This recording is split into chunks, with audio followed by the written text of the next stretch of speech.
Velkommen til dere husmøte I kveld. Herre Jesus signer seg stund for dere. Det viktigste til at du så kunne styrke dere med din nærvær og din anda. Alle andre blir til at styrke dere innere mennesker, møte dere, styrke dere. Takk for Herre til lova jeg varvet etter 2 år, og ta hevet og gjørst.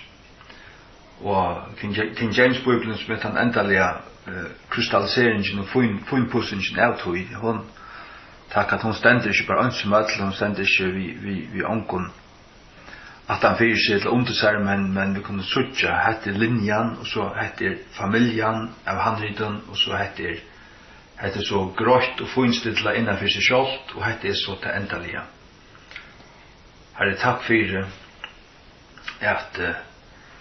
at du den samme, vi kunne løyde oss opp til tøyen, og tøyene lyfter til halda.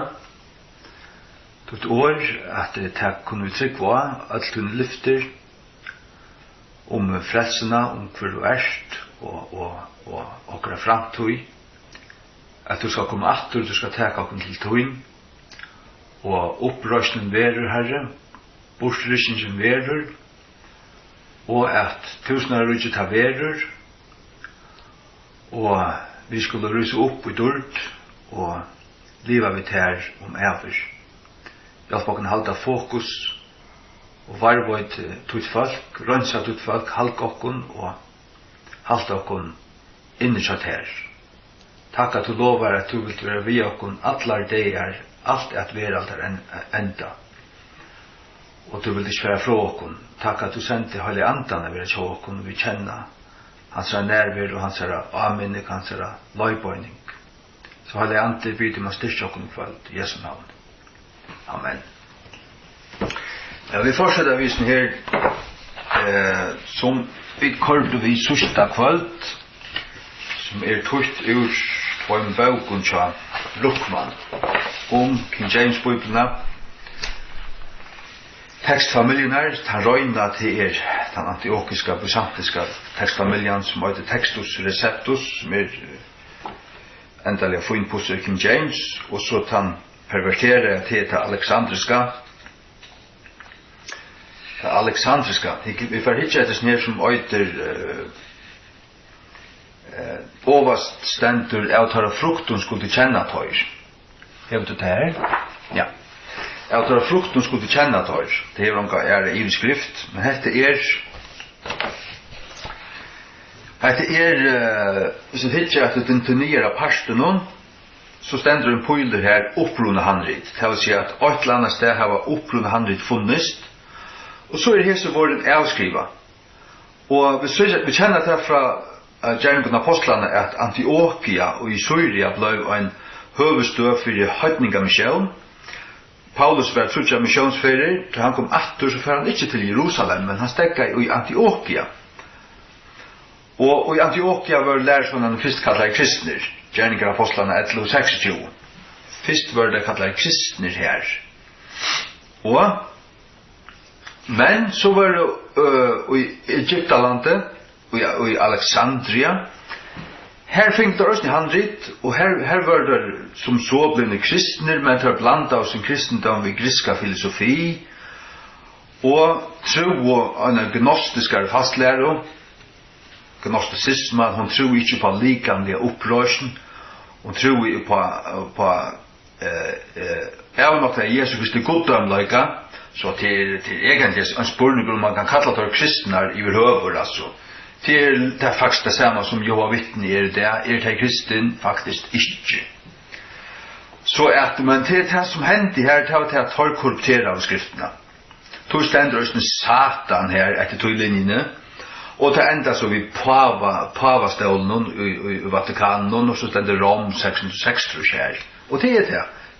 Det søtja vi søtja det og tar man handliten og tog Bibelen som tar framløyer at det altså 666 altså ting som standa kunne døylas for tjej I King James det faller ned 6 her så det antikrists Bibel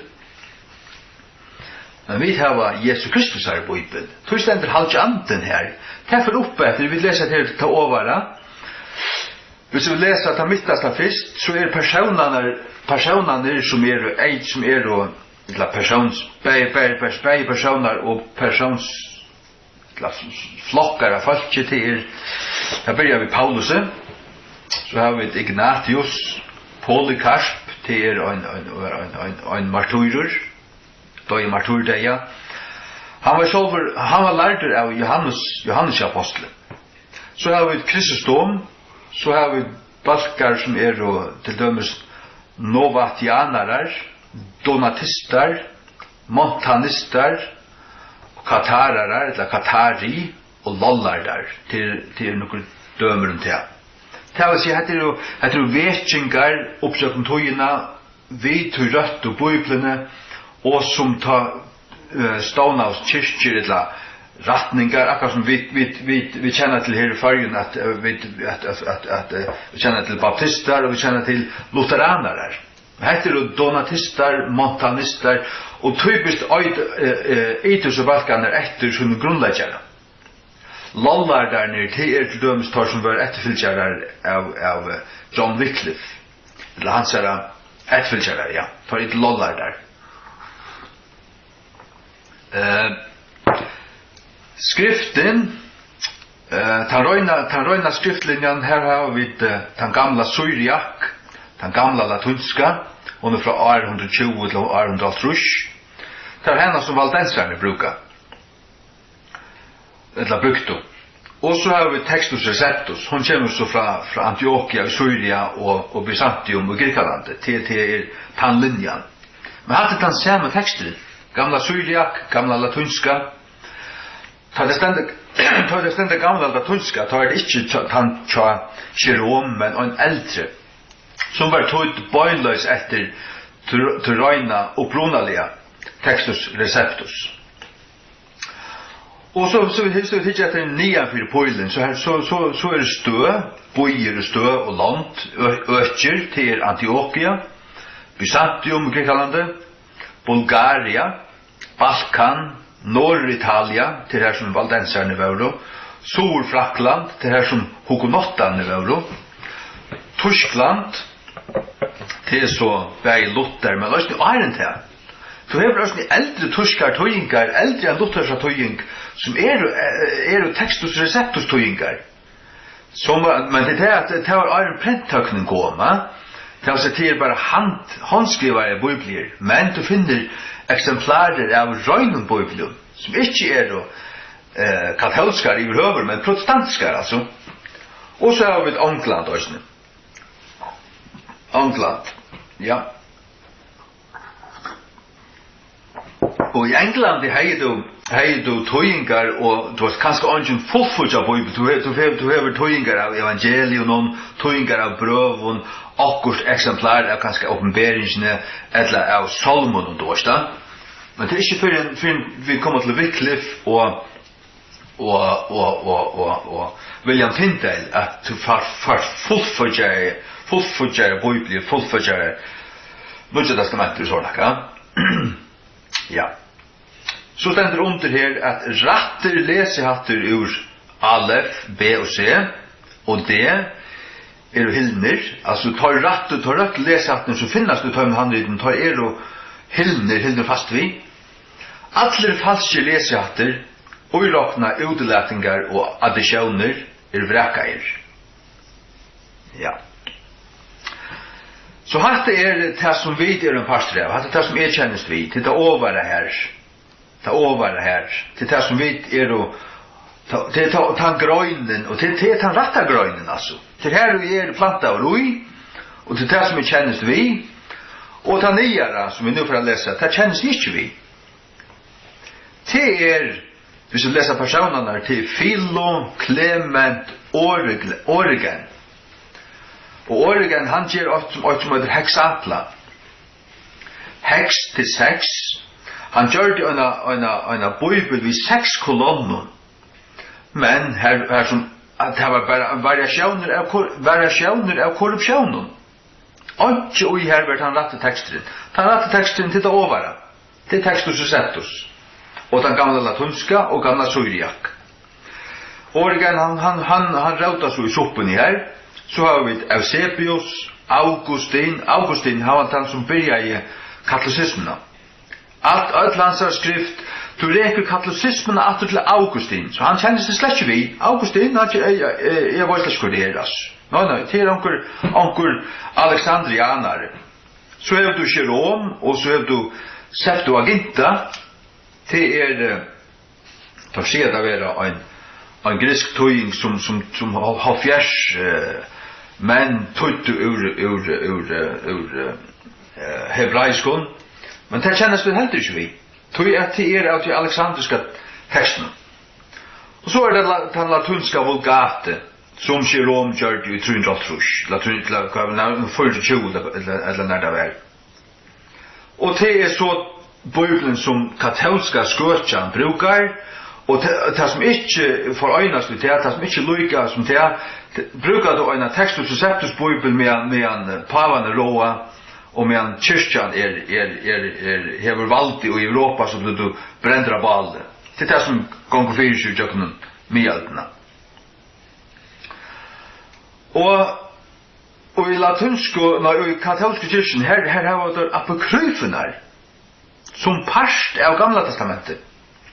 Ikke, sagt du, ta i reformationen kommer så apokryfiske bøkene til i Bibelen, men til i Middeltestamentene. Til å si at du har et innhjallsivelighet fremst. Her har du bøkene av gamla testamentet til Hesar, og bøkene av Nya testamentet til Hesar.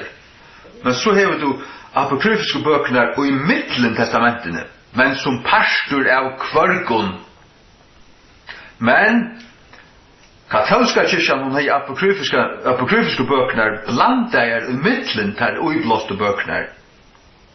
Plus det att den alexandriska texten han utlätter 2864 år ur Nya testamentet.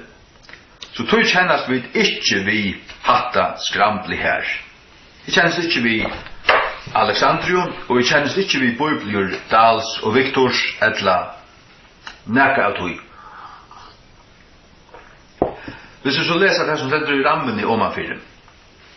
Overa linjan framløyer Luther, Wesley, Spener, Zinzendorf, John Knox, John Calvin, Whitfield, Finney, Moody, Sunday, Frank Norris og King James-bibelna. At det alt rønt, godelig og rønt, og av sannløykan og man kan se, man ser hatt Guds versk.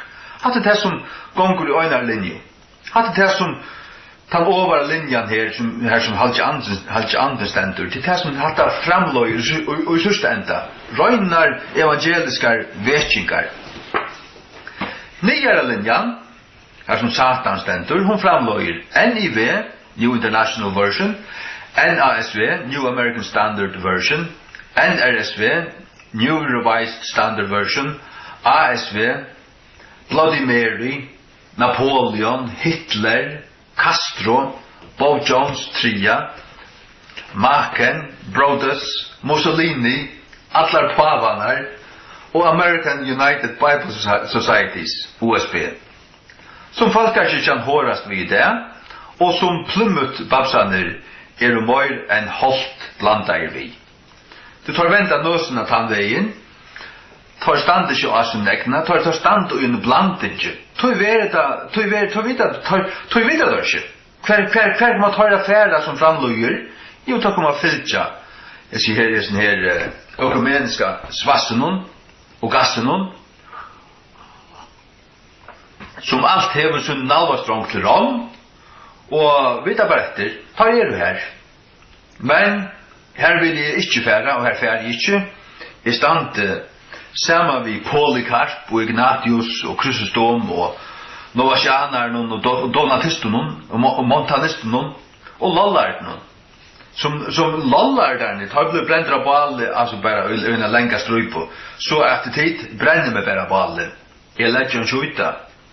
Minns bare til å henge av bøypen om halsen av meg, så fer jeg ha en pjespappa. Halleluja. Hekk. Vi får av vågjare. For Jesu navn. Vi får av vågjare. Vi får hitje etter øyne som er det grunnleggende falskar forstreider. till det som jag skriver nummer 2 här. Jag hukte i joggnen till allt. Så också kvar ska ta till fall. Jo, hur ta katta. Det vill säga att vi tar det som löper av nästa fel. Och ganska åter nästa fel. Vi får så. Grundläggande falskar forsträder och evolutionistiskon lärdom. Så att evolutionism helt till att vi en pastor av en männing. Det tar då en männing. Vad ska männing är? Hvis det männe så blir det bättre och bättre. Bibeln lär inte att tingen blir bättre och bättre. Bibeln lär till att Gud skapte allt fullkommet från början av. Och så är det bara ingenjörer backa. Och tar Bibeln talar om människorna och sörsta tog så ska de vara så ring som en ankan till vara fisk. Och alltså är inte en dispensationalist, men jag vill känna till att det var en tog och en syndaflåna. Det började i fullkommet och så spiltes människan och så var allt bara, allt människan var spilt i Herrens egen och God avgjorde när jag vill döma. Och så valde han sig ut Noa, hans familj och han smöjde en örsk och så blev allt lagt. Till att det började här uppifrån och så gick det ner backa och God dömde det och så för det upp efter. God rensade det och så började en nytt tog. Östen till att vi skulle hicka efter God valde så det var från Noa till Abraham. God ville sig ut Abraham, han kallar han ut från Ur Kaldeo och Abraham öjer Isak och Isak öjer Jakob och Jakob öjer 12 attafetrarna och så ville God sig ut ett folk, det blir hans folk. Och här börjar God, han börjar ta bära vid Israel. Och ur Israel kommer så Kristus, och Kristus så först och främst frälsare till jödarna, och tar jödarna som tar emot honom, han blir så frälsare torra. Men så kommer glädjebåskapen ut till allan höjmen. Och man kan säga östen till att från Kristus så som kyrkan börjar då, som börjar röjn så det spittla, men så jag vet här i skriften att ta en tossar om ända töjna. Det ska vara så farligt som omgående fisk. Och så ska dömeren komma. Det vill säga att evolutionistisk tankegång hon bakvänt. Och folk som tryckva evolution och tryckva Darwin, det tryckva att hoj av gänga framåt och tänka på bättre och bättre och bättre. Det trycker vi slett inte. Jag tycker att spittlingen som blir bara mer och mer. Men God har varvat så ett år. Og til så King James Bibelen, trykker vi å vite, ikke bare trykker vi, jeg vet at det så. Og hun kommer så, hun ble gjort, hun frukt av reformasjonene, hun stendte så her, og jeg har en kopi her av båren i henne, og en ensk, King James fra Cambridge, fullkomne kontor, halleluja. Og hun avbrøtt altså, Føynpåsingen, altså, hun fra 1600 og nå ikke trus, men det faktisk lykkes som 1611, skal jeg si der. Det faktisk kan, det Bibelen, altså. Og det altså, hun stender av Textus og Reptus, og Benka i Gamla Testamentet. Men jeg, lad dere lese her i Jesu navn. Altså, en grunnleggende falsk forstræd og i tørre tankegangt. Varst du til fullt av evangelisk kristendom som infisera, smitte av tankegångene. Og tar tryggva tog, det nummer 8 der, som der sier, tar sier, tøyingar vil automatiskt bli bedre og bedre, inntil den beste vil være den sørste, og i kyrkjetøyaraldene. Har du ikke hvordan bakvendt hatt det er? Nå den første. Altså frukten av reformationen var den bästa. Och alla som kommet attan av henne bara blivit värre och värre och värre och värre och värre. Till sannlöjsen om det hela. Detta svasse grund av Darwin och Huxley till två grundläggare av evolutionistiska tankegång. Två frälstar hamspekingar, alltså grund av höjd och grund av två frälstar hamspekingar och ta motströjer kvarja bok och i Bibeln. Tror som jag börjar säga skapanen, Gud skapte människorna goa röjna och bojna, Adam och Eva, och så kom synden in och så för den ner. Så kom Noa och ta börja runt efter där men början kom spittlingen in och ta för att ner efter. Så valde Gud så Abraham och han röste sitt folk, han bär sitt folk fylja sig, han gav dem Moses och profeterna och allt det där han rönde hålla dem upp men det fotlo. Men så har Gud ändrat allt i Kristus. Vi kommer in i Krist och vi är ändrat invändiga. Vi blir ändrat och fyllt vid Guds ande och han bor i Japan. Men Gud säger nu att vi skulle fylja hans ande och gänga till inre människan. Till andaliga. Fylja andan inte köttet. Och dagliga göra köttet. Och således vill jag säkra. Halleluja. Och så snarare vill jag så flytta att till Krist och be han vaska upp visen och blå och han gör det. Halleluja. Hek nummer 2 i här stendur. Laodiceans tar sig alltså heter han att det något fast som det säger. Tar sig alltså att Laodiceanska kyrkan inte ett kyrkotojar bil i sövande. Vad det vill säga att han Laodiceanska kyrkan till den sista kyrkan lyckas som till och i uppenbarelsen 2 tror den kända kyrkan. Och hon lucka och till den kyrkan som god full han ger en annan rusas till jag var det var mest bara rusas och det enda vet han spårar under munsynen. Och det alltså den sista. Och det tycker vi hon börjar nu som 4 och hon ändar för Jesus att komma. Kyrkan nummer 6 till den Philadelphiska. Och det reformationskyrkan från reformationen fram till frafall till börjar under som 4 framåt. För sig alltså Laodiceanska kyrkan inte ett kyrkotojarbil i sövande, men bara en stäbunden kyrka som kvarv i Lutloasio för 15 åldern sedan. Här ser vi alltså att det har varit ösene, men vi tycker att det är då kyrkotojarbil och kyrkosövande. Här som då ting erkännande fyra vad Gud gör och fyra stövarna som hållt. Tojat. Ta det läser det som Paulus skriver bäj och gärna apostlarna och östni i Timoteusbreven om människorna och sista toj så är det östne galtande för kyrkorna. Till östne att det anden som är uppe i tojen han jökna surkar östne eller avskar kyrkorna. Ja. Det är det som jag tycker. Så där runt rocknat årsdag utan att vara en dispensationalist till det. Jag tycker alltså att gamla testamentet nutja, men man ser här att Arne syndaflöna så hänt det här, Atna syndaflöna så hänt det här, och så för god arbete vi göten och så hänt det här, så hur du götarna tog i Israel och det här, och så är det kyrkan, och nu är vi en pastor av kyrkene, här är det berghötningar och götar, egentligen åttas, till tvåst, här är inte månader.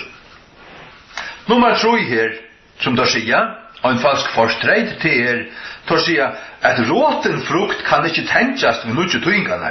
Vi säger att det sända råtna frukten till orsaka till man överräka till röjna biblarna och man får bruka alexandriska bibler. Tog är frukten, och den andliga frukten, ösning i kyrkene, hon är råten. Men tar säga råten frukt kan inte tänkas vid mycket tyngarna. Det är bara av tillvild att här kommer samstundes som fosterdrap, sodomi, hamsomfattande terrorisma, tvårhamspartier, feminisma, ja det sura här, feminisma, allt tjåa husagängur flöjreferir, och en skorstur av bibelskon kundaga som kan bära jaunast vid katolska mjöld.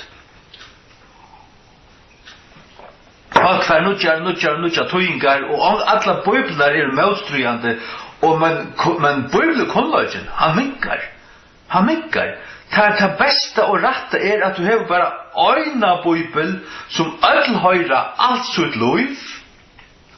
Sålös leva bibeln, sålös leva hatta boi här, sålös leva färgvar, sålös leva hatta vi hörst, sålös tåsar bibeln. Det är du det ensktalande höjmen, det höjra dig och thou kuddest, thou shouldest och allt det där, och hatta bibeln. Och det höjra, och hatta var ett vers, att du känner det bäst från King James.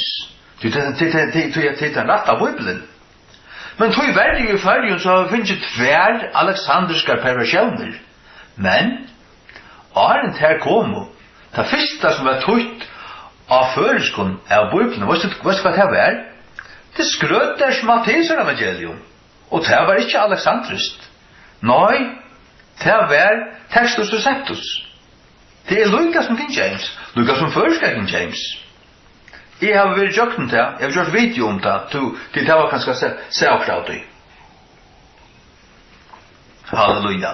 Ja, så det første som var givet ut av Bibelen og føreskon, det var av de ratta.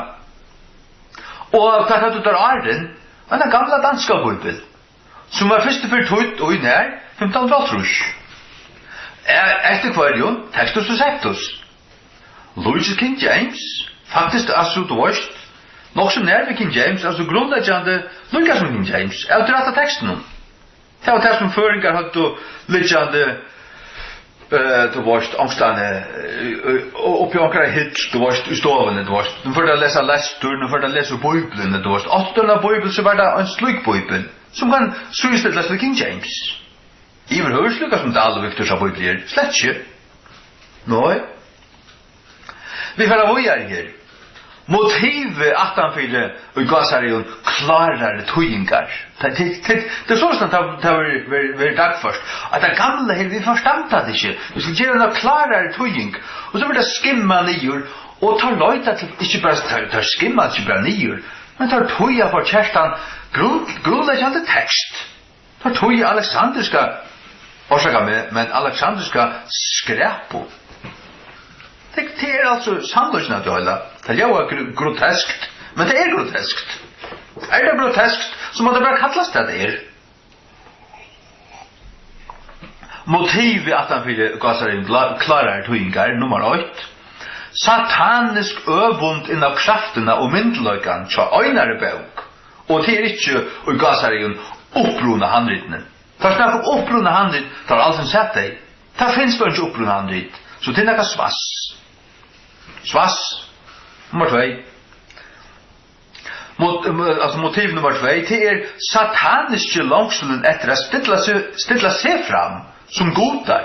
Det er det vilja. Det er Lardo, James White og Klottar. Stilla seg fram som godar. Du tar av alla makterna, stilla seg fram. Og gjør oss ikke under Guds år, altså absolutt. Så det her tar av det ikke. Vi har släppa seg av i myndeløyga hins kristna.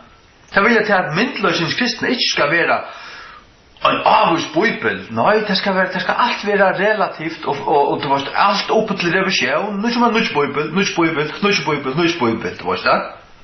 Det er ikke Guds verk. Slett ikke. Vi har bibelene, og fra 1600 det er King James. Og sette oss stegen for det, meningarna tja tøymund som ilskast, om hennar kraft og myndeløyka. Da seta seg sjálvar og i Guds sted og sia, hever God nu sagt, hatta nu holdt ratta, ankur handit sig hatta, og så det alt og i hverje handit tar vittna til, jo, Alexandrinus, Vaticanus og Sinaiticus. Det er Satans trúbøin. Satan hever en stål vid trimu bøynun. Vårt hver sånne andamennar er så ritt, vårt skal det bruka, og til seg anser er så ritt. Folk sitter her, og vårt skal det sitte av, jo testamentet hever en stål vid trimu bøynun, til okkur kult vid tog. Satan hever en stål vid trimu bøynun, til han, oikbøyn øyder Sinaiticus, hitt øyder Vaticanus, og da 3 øyder Alexandrinus. Vårt skal vi hava stand av? Vi hava 5.600. Etle gommel, og mi gommel, og ung. Handrit. Og etle møvlig malen, og det er etle lykka. Det er til sammans kallast Textus Receptus, og det er omboa i King James bøytlene. Fynstidla endelig avgjørt her, anskje kom atrom. Anskje kom atrom. Er det her, da? Anskje kom atrom. Nei, det er bare det. Hette det. Så det sa vi her, pregg om at hette tårda motiv. Nummer 8. Jeg tar ikke samanbæra hverja nudja versjon vid det undervarno. Det gör det inte. Atlar, men att atlar sammeta sig vid henne som de vilja släppa av vid. För det ja, men det är King James. Tror vi till bara själv sagt, själv inlysande, alltså det säger sig själv, att hon är så standarden. Så det är henne som atlar förtålar sig henne. Och tar sätta miljoner in och reklamera sina nutcho och hon flyger upp och 2, 3, 4, 5 år men så kommer hon nyrätter. Och så är det så reklamen där hon har sett men vi också har sett mest i år en tar mer än King James men King James kör bara här tvåst år efter år utan att vara uppreklamerad eller något som helst och folk vet innast inne i sin anda och hjärta för Guds ord ja men det är King James. Det är King James. Och låt mig säga att det är bara förbifärande att King James är inte ensamhet. Nej, det är fullt av Bibeln. Fullt av Bibeln. Som då ska jag säga där Lukas som hon, alltså vad hade vi till? Jo, det var det här, inte? Och i tusenmåter griske texten säger, här har vi det akkurat här. Du kan läsa sin här. Griske texten säger och en plancha han finken här som det är och vi kommer att hit vi har Martin Luther Tyskland Diodati Italia det är alltså hade det röjna biblarna som är då kända alltså stora då Erdosi till Ungvarialand Olivetan Frankland Valera Spania Vilosi Poland Gottskalksson Island fra 1504 och Ottur Guðbrandur Þorláksson fra 1544 i Íslandi. Han kom i en heilar bibel. Det Grav Holland och Elisabeth-bibeln i Ryssland. Så det här röjn och enska bibeln här. Här har vi först Coverdale 1535, Great Bible 1532, Matthews Bible 1533, Bishop's Bible 1538, Tyndale Nya Testamentet 1525, Geneva Bible 1530 och som den kända King James 1611. Hatt bara lägga säga till och säga där bara lysa där det här att det är alltså terroin och bibeln King James är ju bara ensamt. Nej, du har spanskar, polskar, franskar och italskar, tyskar och det isländskar, det danskar från 1500-talet. Och ja. Och ösn yngre, alltså den danska det är helt in till helt in till 1800 och ska säga där 55. Här är det röjna bibler. Eller 1800 kan man säga. Så börjar det danska tåget i ösn färre av spåren och det är det alltså färre. Men jag vill säga har om att jag vill säga filtras ner. Alltså jag fyller King James och God säger vi ska ta King James till förrest och till det och det arbetar vi just nu. Först morgon men vi får åter till det som var i Johanne. Präg på att det tar en motiv. Nummer 2. Framlöslan av fler än 200 enskon versioner så igen 1800 först. Var en 200? Så 1800 först. Det är stort till en var alltså. Alltså det var revidera en av var. Ösnen så det är 200 bibler men utgåvor och som är alltså imiskar du måste uppdateringar alltså och så är det ju bara stoiler bara det är ju bara rätta filer eller det måste göra nej till en ny utgåva. Tror jag det version. Framlösen av fler än 200 versioner enska versionen sin ösnan till först. Här atler säger att torra ända må vär att göra augröjting gröj. När är det din gröj? Då tar omkan kommer mal. Du tar som då gånger ut på att dem till er bära mammon till att sälja. Tar bauka Solomon. Bauka Solomon. Tar er alltså innet för the money alltså. Att göra augröjting gröj och jag är en bok som jag skriver och är det nöker att ha imun 200 vers skriva.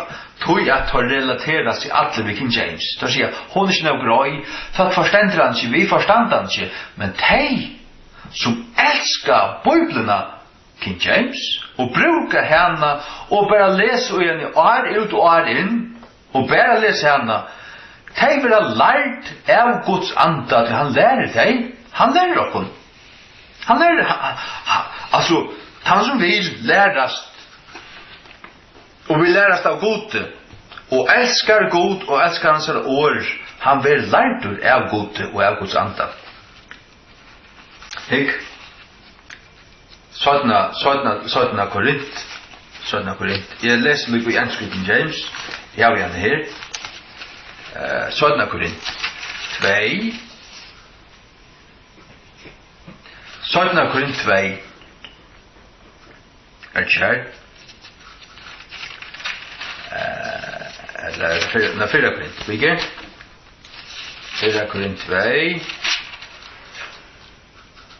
Ja. 4 Korint 2.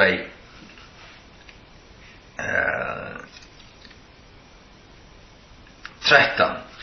Which things also we speak, not in the words which man's wisdom teacheth, but which the Holy Ghost teacheth. Heilig anden lær. Var det som Jesus sier i Johannes 14, 15, 16, at det er kunne gagnet ferdig bort, og er ferdig, så kan du sende til kun Okaran, halkandan, og han skal lære til kun øk ting, og minne til kun alt det som jeg sier til kun, og det som kommer skal han syne til kun. Han skal lære okkur. Og til test så måste du hava en røyna Bibel. Og God lovar at varmvøyda sin år, i Salme 12:6-6, og ærestene i Østen Matteus, Jesus sier i Østen Matteus 24:35.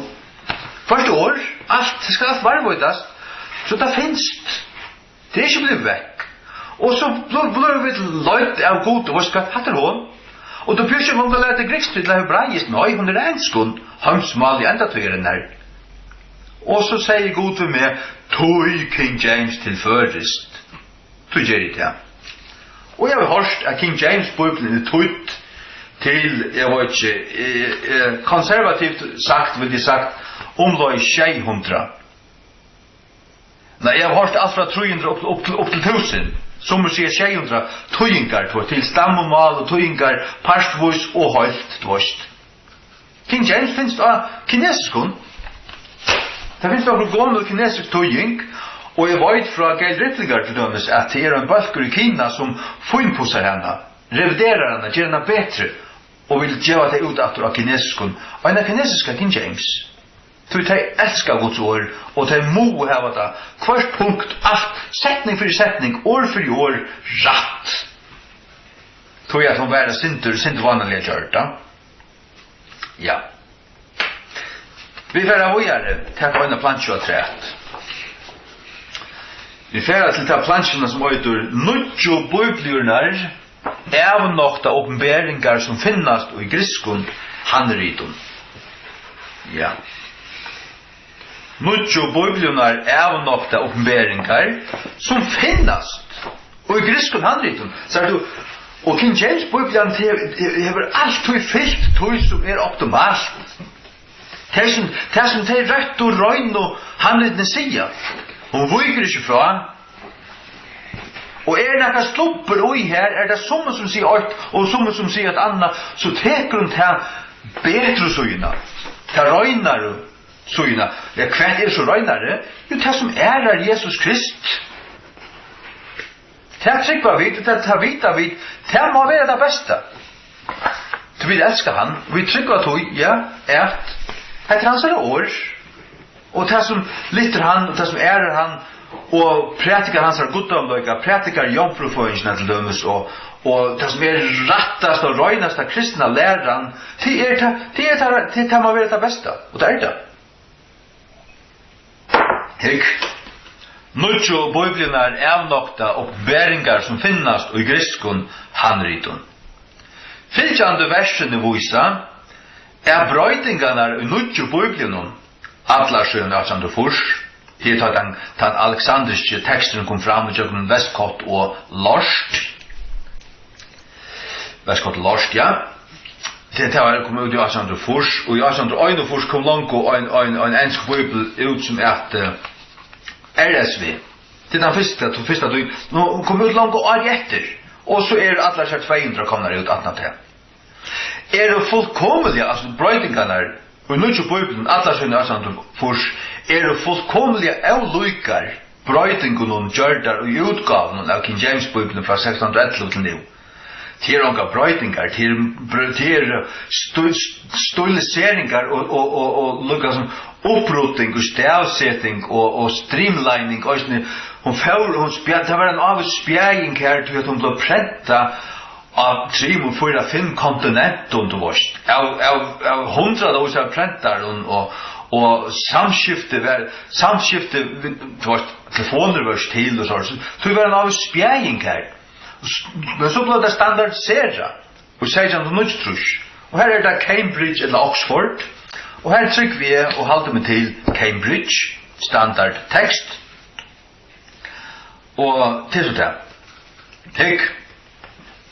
Vi nämner det på vers, vi får bara att läsa sig bara upp och säga hur Guds lära vill alla öppen här.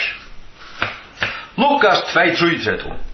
Och Lukas 2:33 King James ständer Joseph and his mother. Alltså inte fäger hans och mor hans, till Josef var inte fäger Jesus Kristus. Han var Josef, men Josef och mor hans. Maria var som inte mor Jesus Kristus, hon födde hans kött. God kom och jöknen henne, han blev giten och i mor i henne, Guds sonur. Giten och han kom. Han är sonur Guds och han är människosonuren. Han är människosonuren i kraft av att han är sonur Mario. Han är sonur Guds i kraft av att det var halvjanden som gät han. Och tar det så ständer Josef och mor hans så är det här understryk att Josef var inte fäger hans. Men Alexandriska bibeln säger fäger hans och mor hans. Och det bräkar vid. Och alla de moderna biblarna säger detta. Och det säger bäg biblarna så Dal och Viktor. Jakobsbrev 5:16. Här ständer jotte tog synder tycker kvar för ören. Det är inte rätt. Vi jotte inte synder för kvar ören för att få synderna fyrtjuna. Det säger King James här. Confess your faults one to another. Vi jotte okra fejler. Det som vi har stått och mönboa och sarskt på en annan. Det är inte synd, det är det som vi da feila. Vi får til Guds for okkar synd. Og hatta lærer, hvis vi skulle gjøre synd for mennesken, så stod det her under til å være til en prest, og en sånn synda gjørtene kleva, confessional booth, og det enskon, gjørtene munna synd, så som var gjørst og katolskar tog. Nei! Det ble avskaffet ta i reformationen kom och det har inte hemma i protestantiska kristendom. Men det ständer på Bibeln till Dal och Viktor. Jag tar synter för mannen. Humbug och fjäs. Först King James säger jag tar fejler för öron. För jag tid med att vara grötter. Ja. Gärningar apostlarna 28:20. Här ständer blå som god. Kyrkelig gods. La samkomma Guds som han har vunnit vid sin egna blåa. Vad säger Bibeln till Dal och Viktor? Eller hos Bibeln till Dal säger kyrkju Herrans som han har vunnit vid sin egna blåa. Det säger inte att Jesus är god. Det säger bara Herren. Är det Herren, ja, så är det Herren god. Och det är färgen sån halvt anten. Det är god och sin halt. Men ständigt det Guds som han har vunnit sin egna blåa, så är det, ja, men kvar var det som lät sig blå, det var Jesus. Så att här verset lärer Jesus Kristi goddomlöka, tog det optimalt att det ständer Guds. Och det ständer så i King James och först King James. Marskos 12:24. Här ständer det torrförst att han som sätter sig allt av rygdöme. Men vad säger gängen Hagadam Guds? Vad säger Bibeln så Dal och Viktor? Att för torrförst är det gängen Guds rygdöme. Ikke så att han som sätter sig allt av rygdöme. Det är en väsentlig moder. Det tar för hvis du sitter du allit, du hjärtans allit öjer bära vara god och inte är rydömme. Men han säger bara här så tar mun att det tar för dig ingen Guds rydje. Det är det inte. Ikke hvis du hjärst rätt. Ikke hvis du allit är fullständigt bära av Jesus Krist. Så det inte tar först. Det kan kosta nek, men hver kostar det? Og i kjøten noen. Men det er ikke ringt i andan noen. I røver ikke. Til det er vi trygg, og ikke av gjerningen. Matteus 12, 6 og 42. Til løyper av Jesu Kristi størløyga. Jesus tåsar her vi fariseeren her, og han sier i King James, here is one greater than Jonah, or one greater than the prophets, han sier oin, her er oin, det er pågæt til seg sjálvan. Men hva stender ut til dømes og bibelen kjøtt alle, og hva stender Victor? Her er te som er større enn Jonas. Te er ting. Men one er en personer. Her er oin. Det vil si at han størløgjen peiker til bøyløs til Jesus Krist, ta du skriver oin og ikke te. Så du, bare et ord her, gjør en vesentlig amon. Og her er King James til optimala. Johannes 3:13. Her stender King James. Even the Son of Man, ungen med vil komme ned fra himmelen utan menneskesåneren, som er i himmelen. Det stender ikke klampron til, det stender ikke nekka iva år sett om det. Det stender som pastor av Tommerøyne og handlitten. Menneskesåneren vil komme ned fra himmelen og være i himmelen. Og til lærer og prætikar til at Jesus Kristus som god er alle steder nærværende. Sjalt om han var gjør som en menneskesån øysen i himmelen. Det er det som det lærer. Han var bare kommet nyer og være i himmelen. Og det stender som pastor av teksten. Johannes 8:18. Her stender og i omkron Alexanderskon handrite at hin øyngittne god. Og han rakka tos om god, du veist da? Og så stender utan hin øyngittne god. Så her har du øyn god og en annan øyngittne god. Så har du tvær godar. Og Johannes 8:18. Og ta sier omkron Alexandersk handrite Hva sier Bibelen Kjadal her i vår kjørtlige? Ja, mong av Tommen eldste handriten her var øynbåren god. Sagt han tåsar ikke, han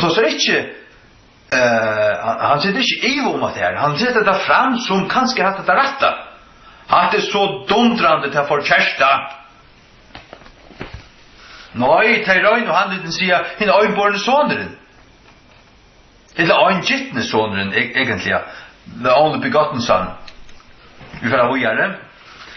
Sånn at Timotheus troi og troi 16. Troi til lærer til og i den moderne versjonen her setter der ranger der en lærer om sodomi. For det stender misbrukere av seg selv i mannkine. Ja, sånn at Timotheus troi. La meg lukka lesa det her. Sånn at Timotheus troi. Ja. Utan naturligen alsk, ja. Sått om alla brøtarar, falskir akarar, ausær storlir, harlir, vanvirar, nei, til at det er utan naturligen alsk.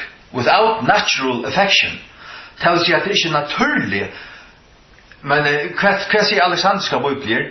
Kærløksleiser. Det har brøtta til kærløksleiser. Men det øyler være utan naturlig alsk. Det vil si at naturlig alskur er det naturlige. At maver elskar kone og kone elskar mann. Det er det naturlige. Det vil si at tar jag fjärna att det tar sodomitiska ojasen här att det är samtjent torsdag. Och 3:16 är så all skrift är given vid utblåstre. Her sier der att skrift god utblåst. Nei, det rätt att skrift, det som skrift, det som Guds ord, det givet vi utblåstre. Det givet vi utblåstre. God givet det vi utblåstre. Han bläser lov uta och givet det. Ja. Rom 95. Vad är det som här? Låt mig slå upp. Rom 95. Rom 95. Ja.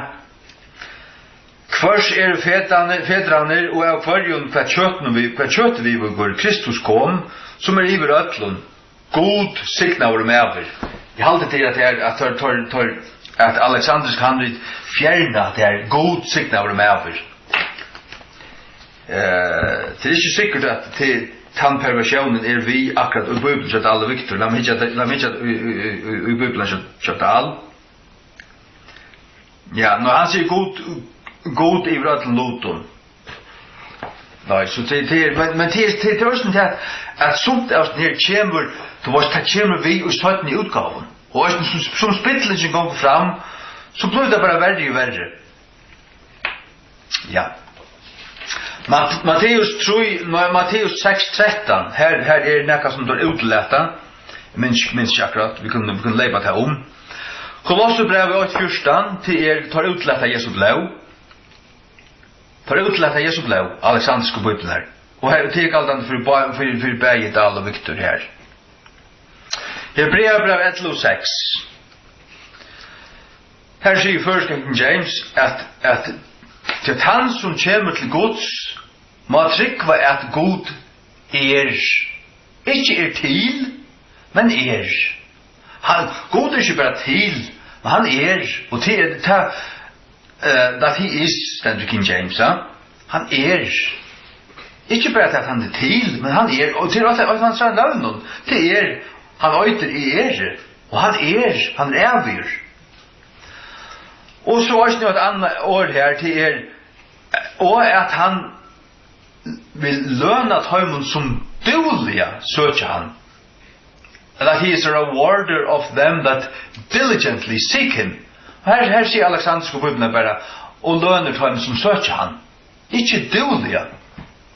Det er ikke nok at du bare kommer øyne for og bare, når du skal søke han. Vet at han og at han helder sitt år, og at han det sier også til at han den samme. Han ikke bare åkt, og det og et annet morgen og et annet fyr. Han og du kommer til han som og du dårlige søker han, så først du. Så du til alt du er mot. Månen og østen tar genge ut og tar framløya, og han en lærer. Og i Galaterbrevet 3:8, her utletter du at loja sannløyga. Galaterbrevet 3:8.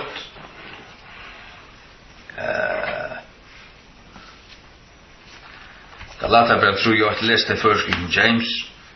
Og der som Galaterar, hvor er vi trøllbundet tikkun, hit skuld ikke loja sannløygan. Hessen setningen her manglar ved Alexanderske bibelen.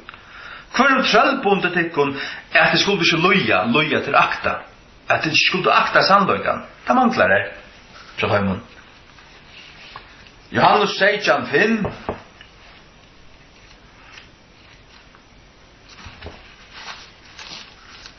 Johannes 16:5. Ja, jeg hukte på at her, du ikke suttja hver måneder vær, vi leipa her om. Men 17. Timotheus 2:15, her måneden til året at studera.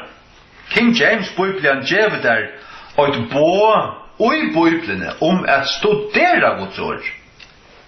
Og vi at studera det, så kommer du her til at du døyler det rett. At det først rett vitt du. 17. Timotheus 2:15 først King James. Studera at søgna til sjølvan virkjendan i for gode, og en verska mann som tarvast ikke skammast, rattliga døylande sannløksåret. Døyla det, vita, hatt omtaler hatta, hatt til hakre myndløygan hatta, og hatta mynda læro, hatt frasøgen, og så videre. Studera. Hva sier hinner? Legg der øyna vi i øtlanda. Study to show thyself, sier King James. Åpenberingen 22:14. Her sier King James og gamla danska og lutherska bibel. Jeg signar tar som gjerra bøyne til honom. Gjerra bøyne til honom. Det vil si at du er den gjerrar i årsins. Hva sier Alexanderska bibelen her? Tar som 2 kyrkjutrynar. Ja, det stendur så ærestande at du skal ha 2 kyrkjutrynar. Men her og i her som versen stendur ut om røyn og handrit noen jeg signar tar som halde eller gjerra bøyne til honom. Og det skal altså stande her til det retta. Så at man brøyter ikke ting og sier ja, det stender ærestande. Vi kan brøyta det her, når man brøyter ikke. Det som stender her, det skal stande her. Ikke annet fall. 4 Peter 2:2. Her stender King James. At Guds år, at det er som nøyfødt bøten skulle tro en av fastleis som mjölk årsins, at det med å vaksa herav. Så du, verset byrjar vi at vi er nøyfødt bøten. Ja, vi er nøyfødt bøten, så er vi akkurat frelst. Så er vi akkurat blivet Guds bøten. Så som Guds bøten skulle vi tro av Guds røyna fastleisa år, fyrir kvært, veksa til frelst så. Nå, det er vi, tar vi det nøyfødt bøten. Hva sier King James? That ye may grow thereby. Veksa herav. Hva sier Bibelen til alle Victor? Tid med å vaksa til frelso. Ongen vekser til frelso. Kanskje så eller så. Du blir kallet av vår, og vender du om og trust, eller trust du og vender om, i pletter omvending, til å bestemme at du vil. Til ikke mer enn en hjertans avgjør, jeg vil fære, akkurat som ta bort vil til soneren. Han avgjør det, jeg vil fære han til færemån, og så fære han. Og fære møtte jo noen. Til omvending, til å vente, til å genge ut i sjølvan, til å vikenga. Jeg tror at han sinter, og har bruk for at fære at til god. Og en omvending, ein og hver kan vente om her som han stendur. Hvordan? Vi har vikenga til at han sinter. Og akkurat Jesu navn. Han kan være nere knæ, det er ikke verre. Men det er at han bare tror og akkurat Jesus. Og at han tror så at Jesus fortsatt verska Golgata krossi er fri han. Og at han fikk til Jesus og hjertan. Det er mennesker som er blevet flest, han må seg seg selv. Bare vi er ferdig sånn knelle her og akkurat Jesu navn og bia. Bia Jesus frelsa seg. Halleluja. Lukas 3:22, det er ramsmannen av krossen. Her sier han i King James og de røyne Bibelen, Jesus Herre. Herre Jesus. Jesus Herre, sier han. Jesus Lord. Remember me when thou comest into thy kingdom. Han kallar Jesus fyrir Herre. Hva stender Bibelen tjattal? I halvdjørsten Victor. Han sier bare Jesus. Til Jesus, minst til moin. Men Jesus sier så sannlig sier til her, og det skal du være vimmar i paradiset. Men fjerna du året Herre, så er han ikke Guds lærelig og bibelsk rødt grunn til Jesus jeg sier vi han, og det skal du være vimmar i paradiset. Du fyrir Jesus skulle kunne ta han hvis her til paradis, så måtte han tryggva av Jesus. Og det er ikke nok at du bare trust av Jesus. Det Jesus Øysene bare menneskesåneren. Du måst tryggva til at Jesus Kristus, at han god, at han sånner gods. Og kallar du han for Herre til Adonai, av hebraiskun og arameiskun, til det som han kallar han her, Jesus Adonai, så han blir flestor. Til så han, til tusen av oss av falsk, og hver tusen av oss av falsk, ta som ikke Jesus. Andre personer i Jerusalem Jesus. Til Jesus minnstelmoen. Det er ikke nok. Men til Jesus Herre minnstelmoen. Så at i Ramerbrevet 20 stendur at om du skal hjelta og vi til noen hjärsta, når vi til noen munne, han Herre Jesus. Og trygg vi til noen hjärsta, er god vakten fra deg, så skal du være frelstur. Til hjertan tror med til rettvise, men i munnen vil jottan gjøre til frelso. Og hva skal man jotta? Herren Jesus. Man skal jotta Jesus som Herre. Det at trykva, det ikke bare til at heva han som til Herre, men at trykva at han Herren. Og hva tror du da? Jo, at han kommet fra himmelen. At han Guds sonur, og at han godkommen i kjøttet. Så han ikke bare en profeter eller en gau mævur. Så han sonur Guds. Det frelsande trygg. Så det viktig at året Herre stender her. La meg lese det i Førske King James. Lukas 3:22. Lukas 3:20.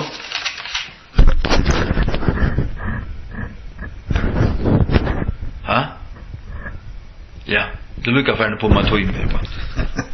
2:4. Vi får fortsette 25 minutter. Men gjør at her ser plassene litt ned på. Hva sier Lukas 3:4, ja. Nei, 2:4. Lukas 3:22. Og han sier ved Jesus, Herre, minst til morgen tar du kjemurt inn i kongadømmet tukt. Jesus sier ved han, sannelig sier til her, og i det skal det være vimmer i paradis.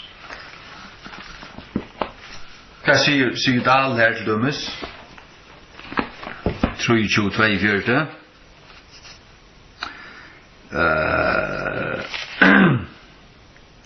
Og han sier, Jesus, minst til morgen tar du kjemurt inn i rydget tukt.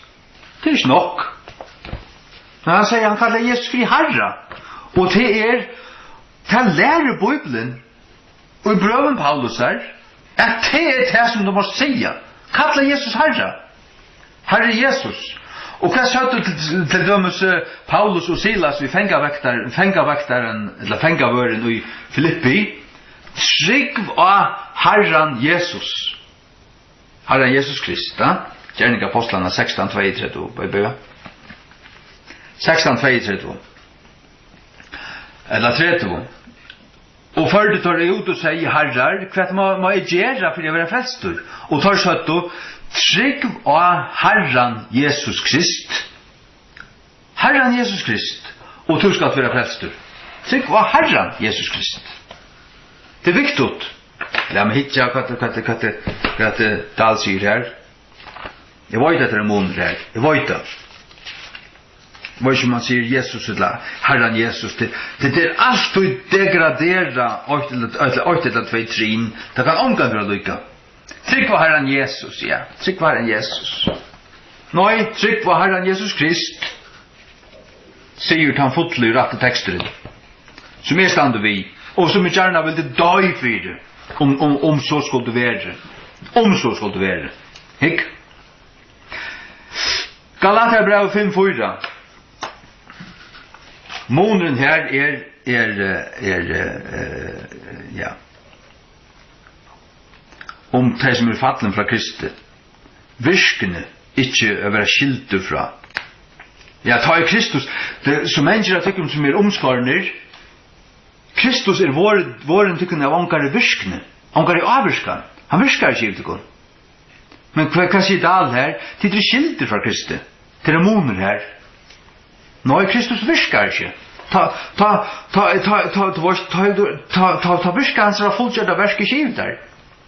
Her, til det som stand her, ja. Sånn er Korint 2:16.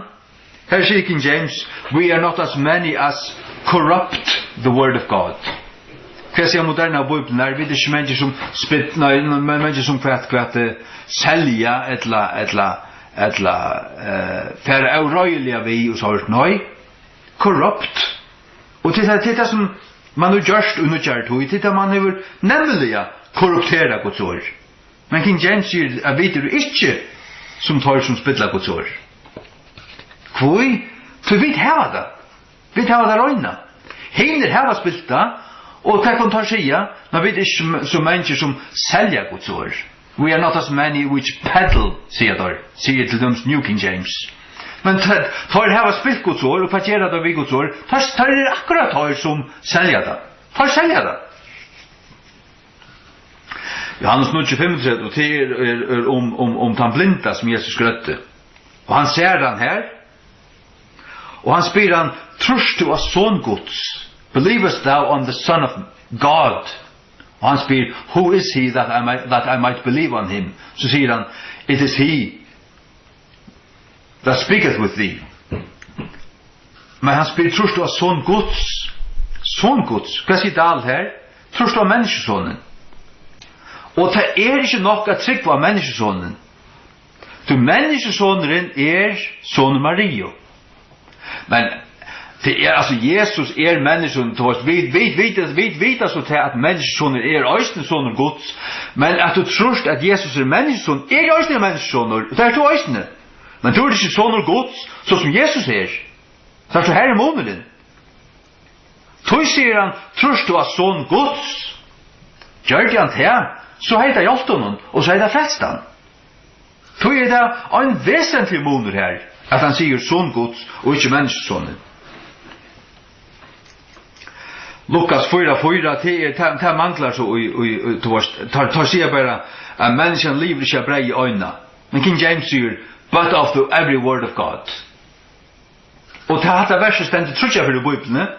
Deuteronomion 4:2 Matteus 4:4 och Lukas 4:4. Tänk du alltså tullen här och plussa det upp så ger vi det 16:11. Och det ta i King James Bibeln kom ut. Hon kom ut 16:11. Halleluja. Och hon har fått la verser. 4 Timoteus 3:16 det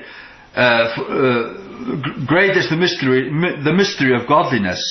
God was manifest in the flesh. Det lär Jesus Kristus gudomlika. Och där när Bibeln säger han som var uppenbarad av köttet. Rom 8:8 så det en åndslig fördömning till att som i Kristi Jesus som gänger inte efter köttet men efter andan. Sådana parten manglar i moderna om Bibeln. 4 Korinthierbrev 5:6 till oss omleip okkara slåtroffra fyrir okkon Kristus. Hva sier det? Det er påskalamb okkara drype. Han sier ikke at det Kristus, og han sier ikke fyrir okkon. King James sier at påskalamb okkara drype slåtroffra fyrir okkon, og at det Kristus. Sørst du? Vesentlig munner. La meg lukke hitje. 4 Korinthierbrev 5:6. Halleluja. Den høyter. I trøtju her, blir man høyter. Ikke? For den til Kristus omleip okkara slåtroffra vår fire okkon. Kristus omleip til påskalamp okkara slåtroffra. Han blir ikke bare slakta over, men for okkon. Det vesentligt at det stendur. Hva sier så? Dal her til dømes. Jeg har ikke Victor i jammer. Han sier til at også påskalamp okkar drype Kristus. Og han sier Kristus, men han sier ikke for okkon. Han ikke bare drypen. Han drypen for okkon. For mun sent. Det var munna vegna han ble drypen. Det prætkar evangeliet, farstu. Gjerningar apostlarna 8:3. Her manglar ordet av svitalium. At han var prekvar vid mongon av svitalium prekvund dårst, av vera sånne gods og alt her dårst. Gjerningar apostlarna 8:3. Infallible proofs, stender King James. Infallible. Altså ikke bare prek, men til av svitalit. Infallible. Fastlest, altså røynt. Av svitalit. Hik. Gjerningar apostlarna 8:3. Fyrir hverjun han òsne sundi seg livandi etter sånne løying vi mongon av svitalion prekvun. Jeg har akkurat hukte i dal, eller hukte i armøte. Her stendur bara mongon prekvun. Nei, mongon av svitalion prekvun. 4 Timoteus 6:20.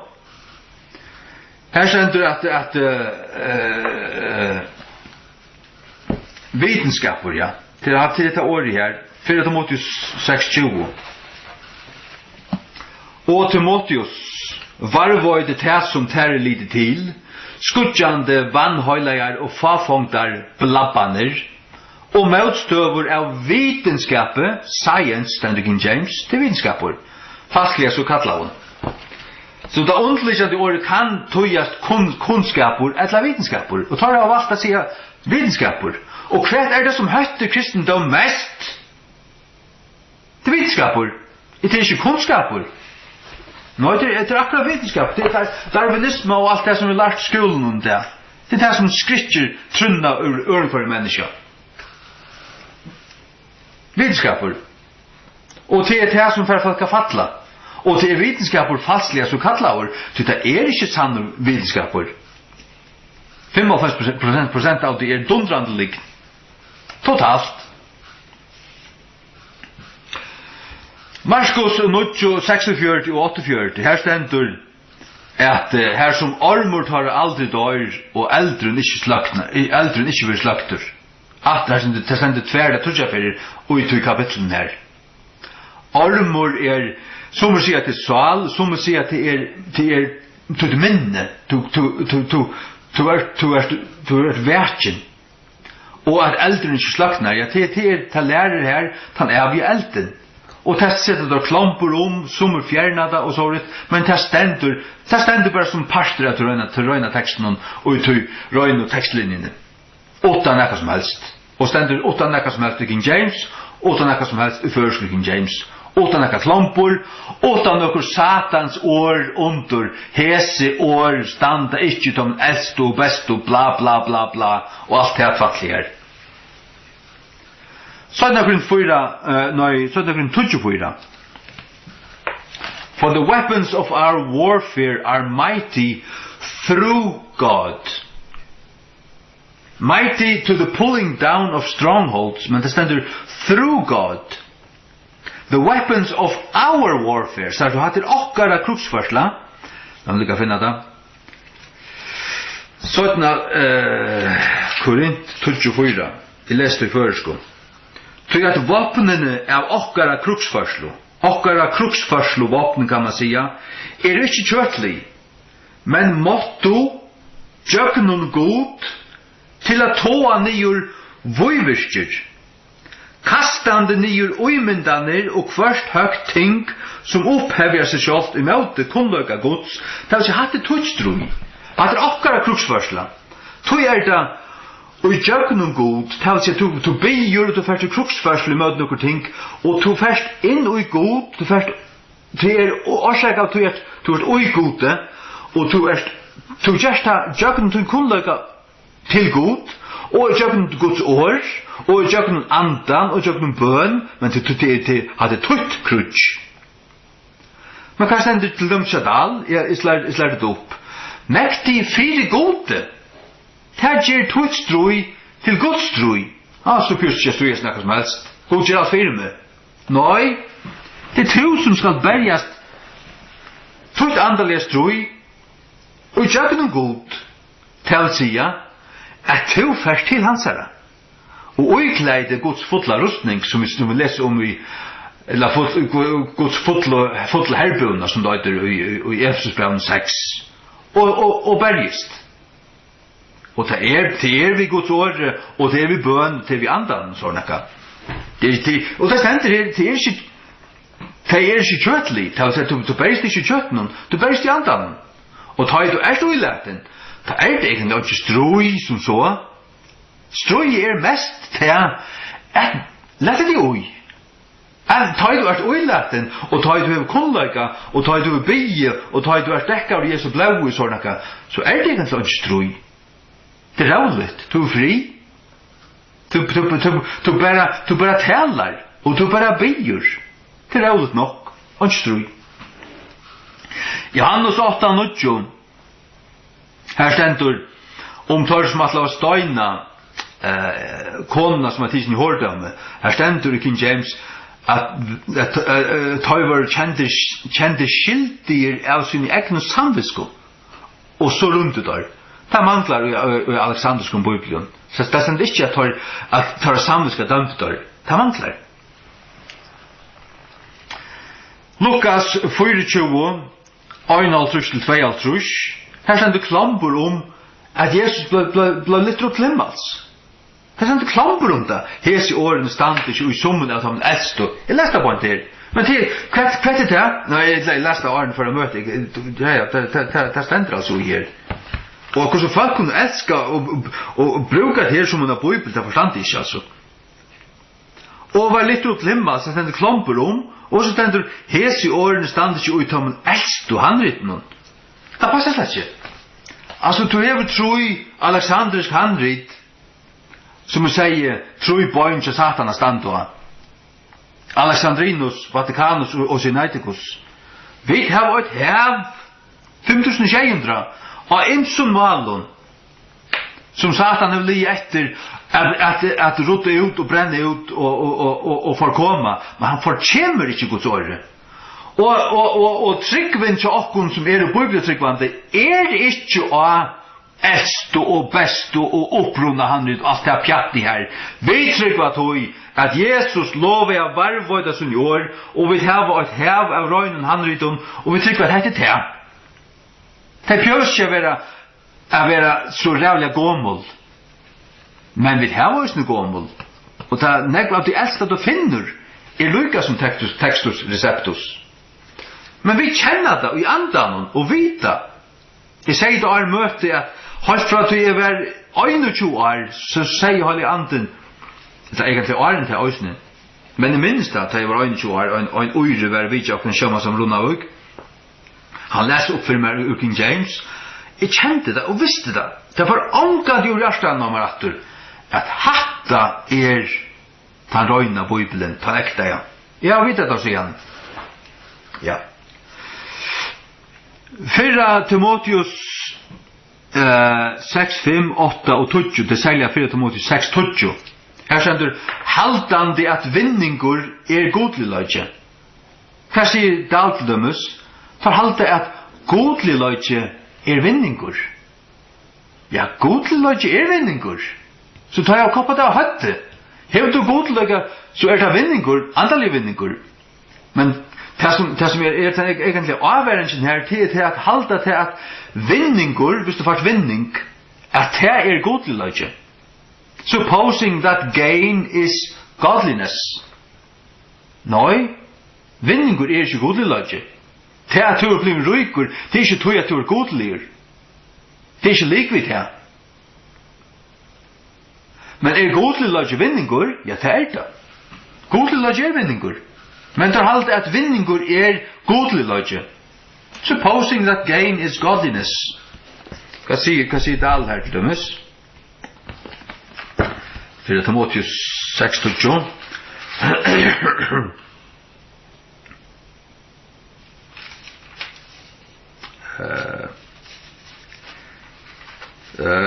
nei 6, 6 ja nei ja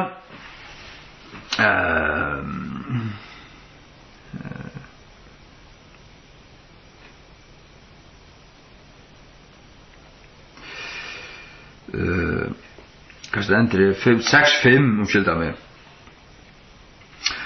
som halda Guds øttan vera vinning halda Guds øttan vera en vinning ja, Guds øttan vinningur ikke tøymelig vinningur men Guds øttan vinningur andlig vinningur men her sender King James supposing that gain is godliness det er mening men halda at Guds øttan vinningur ja, Guds øttan vinningur så hatt det gjør noen mening hatt det koppa høtti kjøtt om vi får av å gjøre Rom 8, 18 og 25 her sier King James at changed the truth of God into a lie for brøtt til å si korruptera Guds ord brøtt og Guds sannløyga til en liggen men hva sier en alexandrisk bibel ja, jeg tar ikke bibelen så dal opp så kan lese hva en alexandrisk bibel sier her stendur som skifter sannløyga Guds omvillig så har det seg og skilt ut ta skifter Guds sannløyga omvillig nei tar brøtt og sannløyga Guds tilliggen hvordan kan du ta til vi gjør korruptere bibler ut og når börjar Satan på det flashan drar in och fram efter Han har givet dem Bibeln så Dal och Viktor. För sataniska korruptioner. Håll till vajlon. Tog att ha ständer av förkärsten grundaläg. Så kom till det första. Rom 13:9.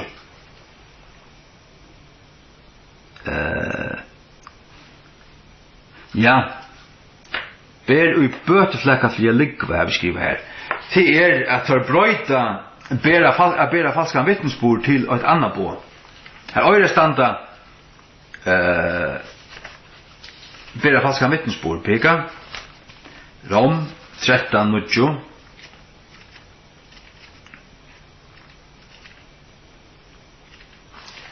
Rom 13:9.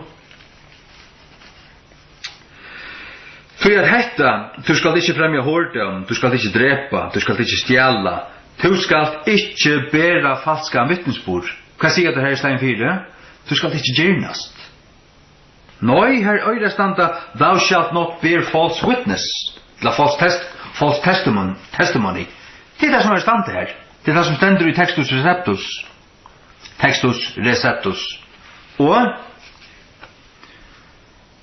Och det är kvui, alltså kvui, men ta ber i böteflacka, ta ber i hästen versen här i böteflacka omskylta, för jag likva. Och tar är just tar som likva, tar av bibler likva. Så har vi skriva här 8 i bonus till 4 Timoteus 5:22. Och 4 Timoteus 5:22 ständ, när 4 Thessalonikerbrev 5:22 stendur i King James att vi skulle halta oss från allar utskönt av ytlun. Halta tyckum från allar utskönt av ytlun.